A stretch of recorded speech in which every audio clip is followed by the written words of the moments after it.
You have just witnessed the coronation of a king given divine authority on the 22nd of January.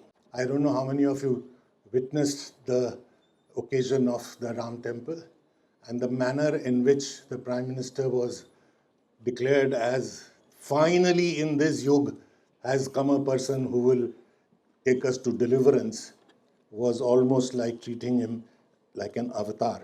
Very poignantly, I want to remind you that 22nd January was the 25th anniversary of the murder of Reverend Staines, Reverend Graham Staines, and his two children. They were pushed into the fire, their vehicle was burned, and as the children tried to run out, they were pushed back into the fire.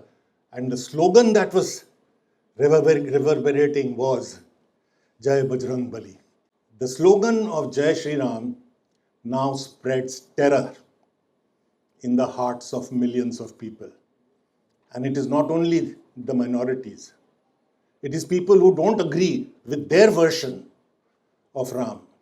In your newspapers must have read about the riots that occurred one day before the coronation on 21st, and on 23rd, the demolition of large number of Muslim shops and their dwellings with the slogan given by a BJP leader. This is all in the Indian Express of 24th January.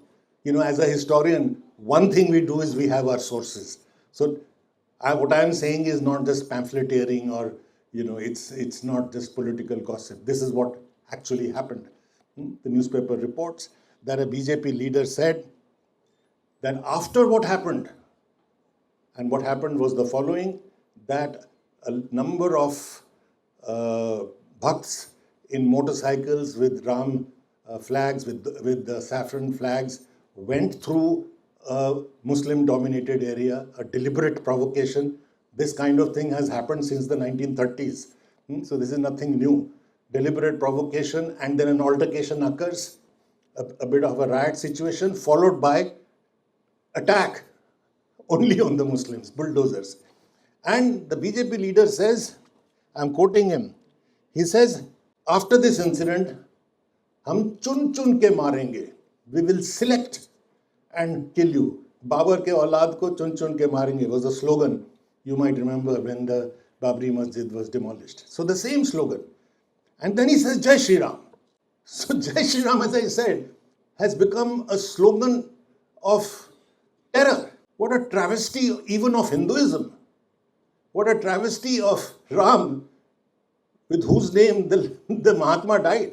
The Ram, the person who does tyag, Maryada Purushottam, humane.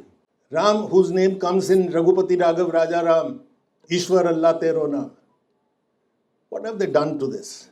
I remind you of this because I want to warn you that you cannot take for granted the democratic space that you have in Kerala. It is there. Thank God it is there. But unless we keep this democratic space alive, active, and expand it to the rest of the country, this space will also disappear. We must learn from history that freedom is not divisible. You can't say, what happened to Kashmir, we don't care, it happened to Kashmir, not to me. If you allow what happened to Kashmir as the country allowed, it is going to happen to Bengal, and one day it may even happen to Kerala. So we have to be alert and keep the democratic space that we have alive. Also, this space must be kept alive not only for the sake of the minorities. It is not as if it is only the minorities who are under attack. All those who do not think like them from the majority community are equally under attack. So it is the saving of the democratic system. It is not only a question of saving the minorities. Saving the minorities is an important part of that saving the democratic system. The Indian nationalist leadership, the liberation struggle, which spanned from the left to the right, and among them Jawaharlal Nehru in particular, since I'm going to talk about him today, anticipated some of the current developments and struggled against it. It is in this spirit I draw from parts of my recent address at the Indian History Congress on Jawaharlal Nehru at Warangal and focus on what we can learn from Nehru, the historian and the visionary, on the issues that have emerged in our country today. As you are aware, Jawaharlal Nehru is demonized today in an unbelievable manner. One BJP leader from Kerala went to the extent that Nathuram Godse made a mistake. The gun he should have aimed at should have been at Jawaharlal Nehru. It is Nehru who should have been killed. There's an effort to not only spread lies and hate about him. One interesting lie is that Jawaharlal Nehru is actually a Muslim, as if being a Muslim is some kind of crime, But apart from this, there's an effort to erase him from our memory. The iconic Nehru Memorial Museum and Library, which every historian here, I'm sure Professor Ganesh, Professor Sebastian, so many others have used, is no more. It's been dwarfed into one of the world's first an all prime ministers museum. Have you ever heard of an all prime ministers museum, all presidents museum? Basically, and the recent editions are, as you will expect, increasingly more and more and more and more and more about Modi. So Nehru is gone. There are textbooks in Rajasthan under the BJP government on the national movement and India after independence when Nehru is absent. Nearly 47 years of his life. 30 years fighting the British, 9 years of that in jail, 17 years as president, disappears. He doesn't exist. Erased. The ICHR, celebrating the 75th year of India's independence, puts up a poster with the faces of many leaders of the national movement, with Nehru out, and guess who in? Savarkar, the one person who actually apologized to the British and collaborated with them, comes into the 75th year poster. The demonizing of Nehru and the values he stood for could only be done by distorting history. And that is what the communal forces have done blatantly.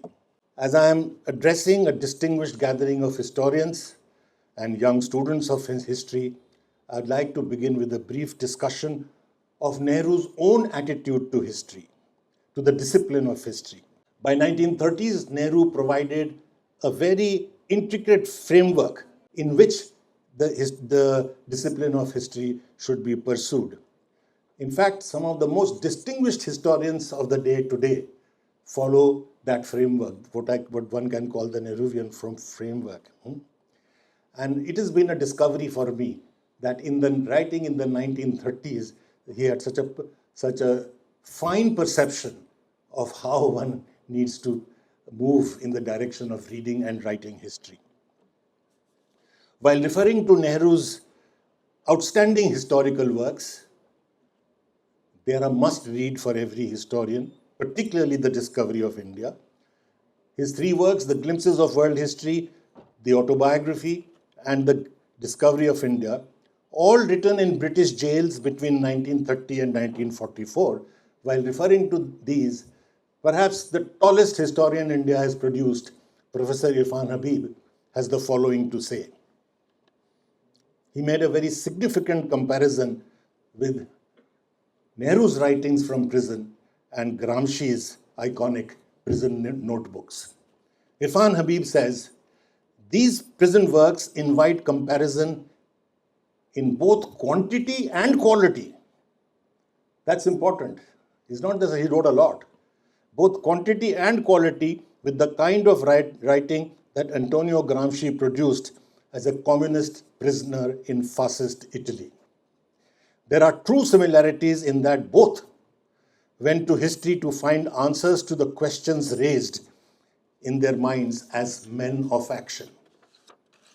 As Nehru himself said, I'm quoting, because fate and circumstances placed me in a position to be an actor in the saga of India, his interest in history became not an academic interest in things of the past, but an intense personal interest.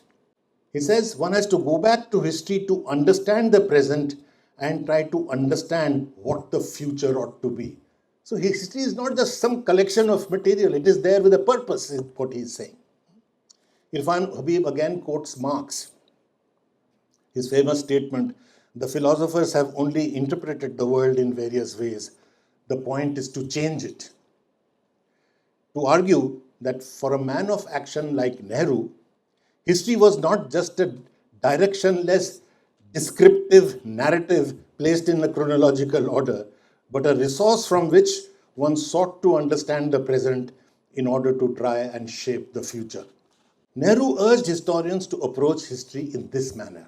For example, when India was emerging from a Holocaust-like situation caused by the communal strife and the partition of India between 1946 and 1948, and the newly born Indian state was, when the newly born Indian state was about to embark on the path of creating a secular, inclusive country, Nehru tells the historians the following. In December 1948, he says, "History shows us both the binding process and the disruptive post-process, today a little more obviously because of the disruption that was happening at that time. And in any activity that we are indulging in, we have the choice of laying emphasis on the binding and the constructive aspect or the other. While exhorting historians to emphasize the former, that is the binding aspect, he wants, true to the rigors of discipline of history, we must not, of course, give way to wishful thinking and emphasize something which we want to emphasize. Because we want to talk about the binding, we invent binding which did not happen. Nevertheless, he says, I think it is possible within the terms of scholarship and precision and truth to emphasize the binding and constructive aspects rather than the other. And I hope the activities of the historians will be directed in that end.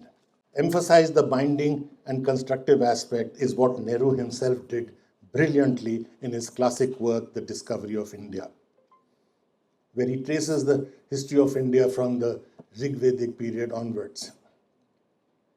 While the communal and colonial approach was to do the exact opposite. Their approach was to try to weaponize any conflict that occurred in the past to exacerbate and create more conflict in the future. So they had completely different projects. The colonial communal interpretation repeatedly emphasized the quote-unquote trauma experienced as a result of the Hindu-Muslim conflict. These theories of trauma were often created centuries after the so-called traumatic event. I want to give you an old case, and that will make it very clear about the recent Ram Janmabhoomi case. A case in point is the alleged trauma felt by Hindus because of the destruction of the Somnath temple by a Muslim invader, Mahmud of Ghazni, more than 1,000 years ago in 1026. After independence, a demand was made that a grand temple should be constructed where the Somnath temple earlier was. And it was said, this is K.M. Munshi, I'm quoting him in 1951, he says, for 1,000 years, Mahmud's destruction of the shrine has been burnt into the collective subconscious of the Hindu race as an unforgettable national disaster. That is, the Hindu psyche has been seared because of this temple being destroyed 1,000 years ago. Now, this is a memory that has been created. What is the fact? In fact, there was no evidence of a 1,000-year-old trauma. Munshi is only repeating the colonial perspective created in the 19th century. The first mention of trauma in the Hindu psyche because of the destruction of the Somnath temple occurs in the 19th century in 1843 in the British House of Commons. It is the Brits who first mentioned this trauma. There is no such trauma. Professor Romila Thapar, as Professor Ganesh knows, has written a full book on the Somnath issue. And what are her conclusions? She says, and she looks at multiplicity of sources, any source possible in any language virtually, and comes to the following conclusions. She says, 100 years after the destruction of the Somnath temple, the temple was again reconstructed by another person, another ruler. And when reconstructing the temple, he doesn't even mention Mahmud. It is not an issue, because those days, this is medieval, early medieval times, when every person who conquers another territory destroys their mosques or their temples or whatever. The Brahminical movement did it to the Buddhist shrines all over the country. But this is routine stuff. More than that, she says, 250 years after the destruction of the Somnath temple, this is interesting, a Muslim trader was given land belonging to the same temple's estates to build a mosque with the full support of the local priests, the local ruler, and everybody around. Where is the tension if permission is being given to build a mosque in the temple premises? As I said, no sign of trauma in the collective memory of India is visible until it was a memory constructed much later under colonial patronage by their allies, the religious communal forces. Destruction of religious places was routinely done across religions and seen often to loot the wealth of these institutions or establish authority in ancient and medieval times. And they were treated as such. Nehru himself had a much more nuanced account of Mahmud Ghazni than portrayed by the colonial communal combine. What does Nehru say? He sees Ghazni far more as a warrior than man of faith, who used his army raised in India under a Hindu general called Tilak against his own co-religionists, that is Muslims, in Central Asia.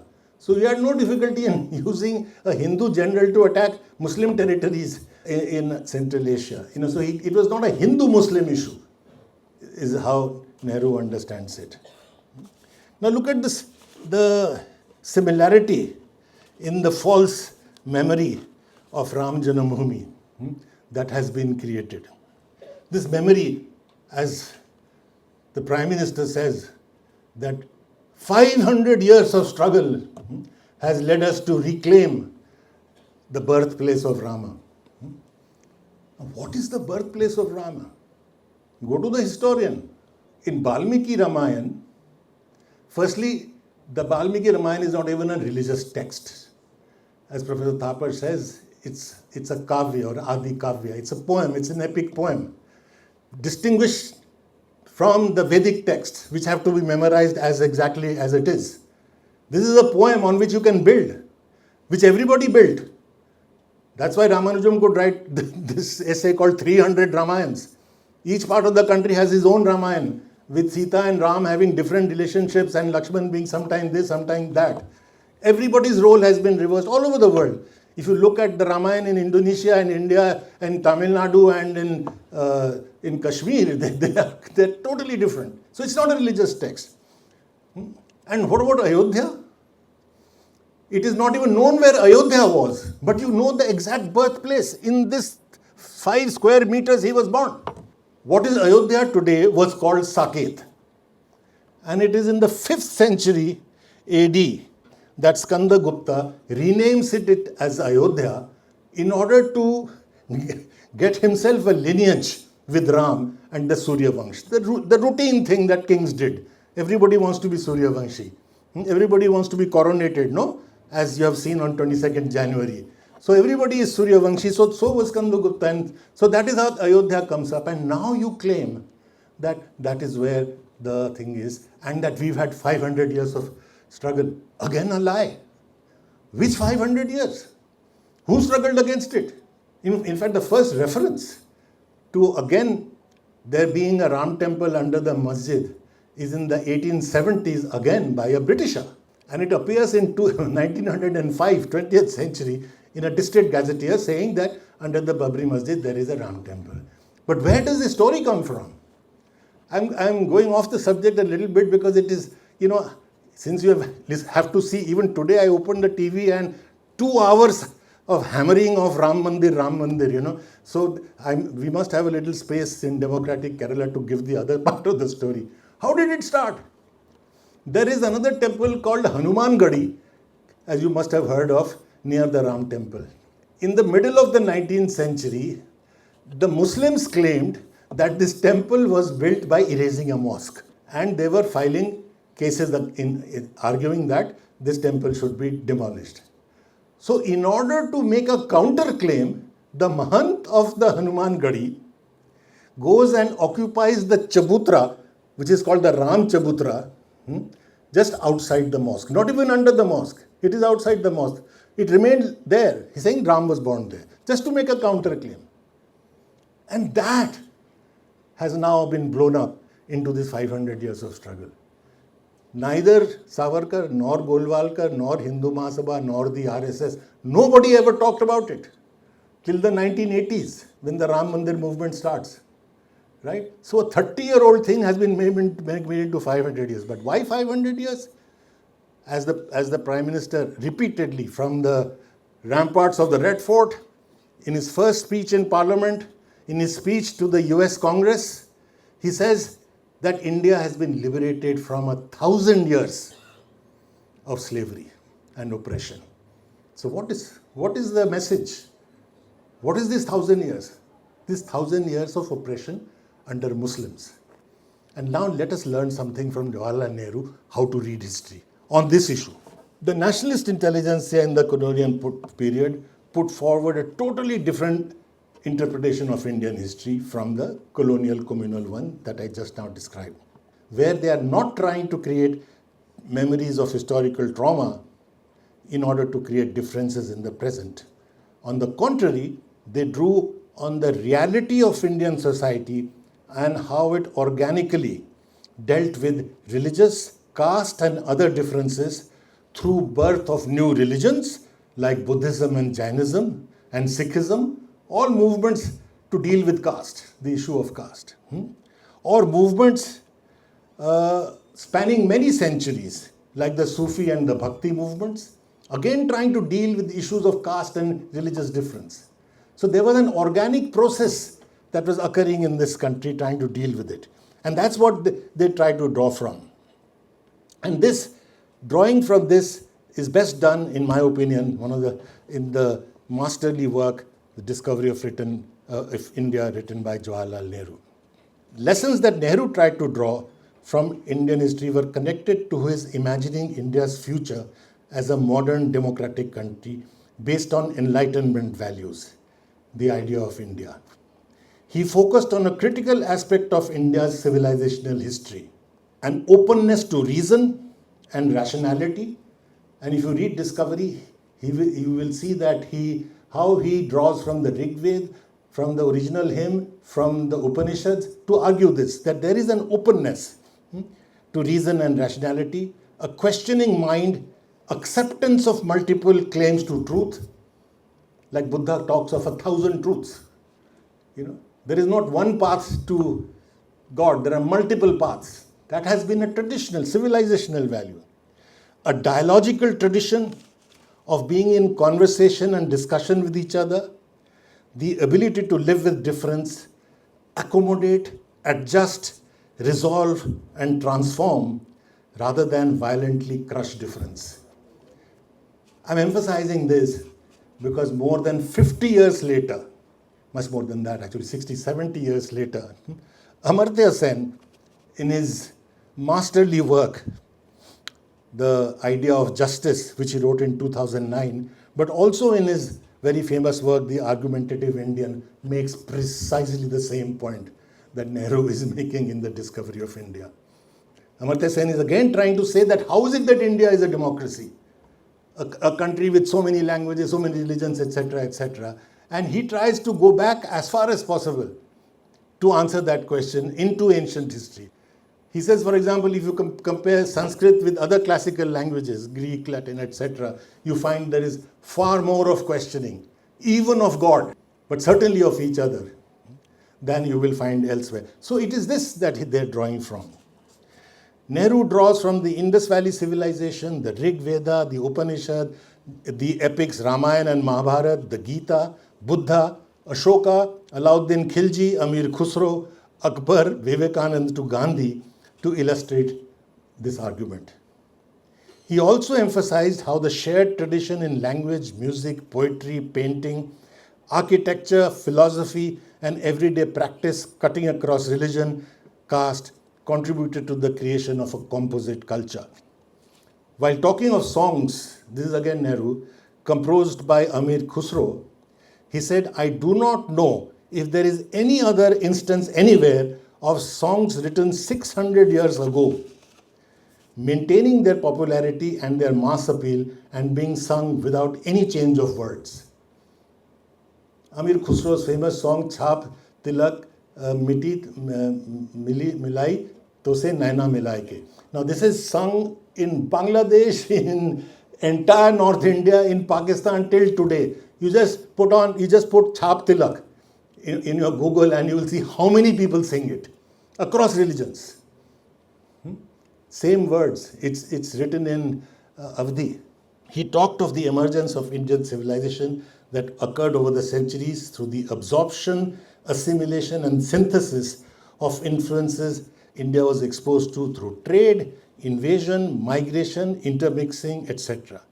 Again, from Indus Valley, 5,000 years ago, to the Dravidian, what he called Aryan, Central Asian, Iranian, Greek, Parthian, Bactrian, Scythian, Hun, Arab, Turk, early Christian, Jewish, Zoroastrian, Afghan, Mughal. He's listing all these influences. He says all of them left their mark, like some ancient palimpsest manuscript, on which layer upon layer of thought and reverie had been inscribed, and yet no succeeding layer had completely hidden or erased what had been written previously. That, he says, is Indian civilization. Masculine, oppressive civilization that we are talking about. It is this organic process that Nehru describes, which was to process of learning to negotiate difference of multiple religions, language, caste, etc. To this process, colonialism came as a shock. As Amilcar Cabral, the great African revolutionary who was murdered by the CIA, he was said to be, probably the Lenin of Africa. He was murdered, and it was he who said, I'm using his phrase, that colonialism came and as if history ceased, it stopped. So this process of organically evolving a way out of these differences not only was stopped by colonialism, it was frozen and exacerbated. Any difference that there was now, as I've given you, even if there wasn't a difference was assumed and was pushed forward. The world has learnt to a very heavy cost. From Ireland, the oldest colony, to recent events in Palestine, to India today. The world is learning to its great cost that the longest lasting legacy of colonialism is not that it left a devastated economy or an oppressed people. Of course, they did that, but that it left behind a divided people. What we are able to undo of colonialism today primarily is the divisions that has occurred in the colonial period in our people. One method used by the colonial communal forces to create religious divide, of which Nehru was very critical, was the colonial periodization of Indian history, done by, as you all know, by James Mill in the early 19th century, into these three major periods: the ancient or Hindu, Muslim, and the British period. Not Christian, but British period. Nehru says, I'm quoting him, again in the 30s, it is unscientific to divide history like this. The division is neither intelligent nor correct. It is deceptive and gives a wrong perspective. It deals more with the superficial changes at the top than the essential changes in the political, economic, and cultural developments of the Indian people. It is wrong and misleading to talk of a Muslim invasion of India or of the Muslim period in India, just as it would be wrong to refer to coming of the British as a Christian invasion, or to call the British period in India a Christian period. I mean, he's pointing out an obvious thing. Nobody talks about a Christian invasion or a Christian period in India. But there is a Muslim period and Muslim invasion. He questioned the defining of a period, of a historical period, by just the religion of the ruler. and emphasize the wider social and economic cultural factors which defined a period. This is how modern history has done periodization after Nehru, and also pointed at the continuities and cultural intermixing of people belonging to different religious faiths in the earlier periods. Later historians have confirmed Nehru's position while critiquing the colonial communal periodization of Indian history. Large number of historians, beginning from Ramila Thapar, Bipin Chandra, Irfan Habib, Harvansh Mukhia, Mikhail Guglielmo-Tori, a very fine Italian historian, have all redefined periodization using the same arguments as what Nehru does. Nehru was extremely critical of looking at history with the old, I'm quoting him, old and completely out of date approach of a record of doings of kings and battles and the like. The whole conception of the history of a country being the names of a large number of kings and emperors and are learning them by heart, I suppose, is long dead. I'm not quite sure whether in the schools and colleges of India it has ceased to exist or not, but I hope at any rate that it is dead. His hope, as you know, was not fulfilled. Large number of schools and colleges still do kings and queens and dates. Because anything more futile than children's study of the record of kings, regions and battles, I cannot imagine. On the contrary, what should history be? Nehru says, he anticipates what is now globally become an accepted norm. In cutting-edge historiography, he emphasizes the social aspects of history. He says the need for much closer research into the daily lives of the common man, maybe in family budgets, and this will remind you of the annals, maybe in family budgets 100 or 1,000 years ago, which make us realize something of what the life of humanity was in the past age. As he put it in his characteristically beautiful prose, he says, it is only then that we really clothe the dry bones of history with life, flesh and blood. Nehru was deeply aware of the various biases in history writing and very critical of the Eurocentric and colonial approaches which often overlapped and which unfortunately even today have a lot of influence in historiography. Giving his inaugural address to the Asian History Congress, Nehru said, the immediate object of the History Congress should be to straighten out all the twists which Asian history has received at the hands of the Europeans. While some of them are very fine historians, their approach has nevertheless been based on Europe being the center of the world. A lot of us have spent a lot of time writing about some of the finest historians, people as great as E.J. Hobsbawm, making this error, or even Morris Dobb, great Marxist historians, but have made this error of seeing the world from the Europe being the center. He continued, in the case of India, a Western scholar, especially from the United Kingdom, inevitably tended to look at the history of India as if the past few thousand years were a kind of preparation for the coming of British domination in India. However, Nehru warned, as a reaction to that, sometimes our own historians have gone too far. There is the nationalist history, which starting from a strong nationalist bias, praises everything that is national at the expense of other things. As early as the 1930s, he is reacting to the tendency to imagine a golden age in the past, which the communalists now use to create a religious divide. He says, everywhere are to be found people who consider their own country the best and regard it as sacred and sacred soil. They all study their ancient history and award it a high place. It becomes Satyayug or Ramraj, and the hope remains that the same may be restored. Now you can see how he is predicting correctly. We all want to restore Ramraj. He argued both these approaches, this blind glorification of the past and the imperialist approach, he says, distort history. They suppress history.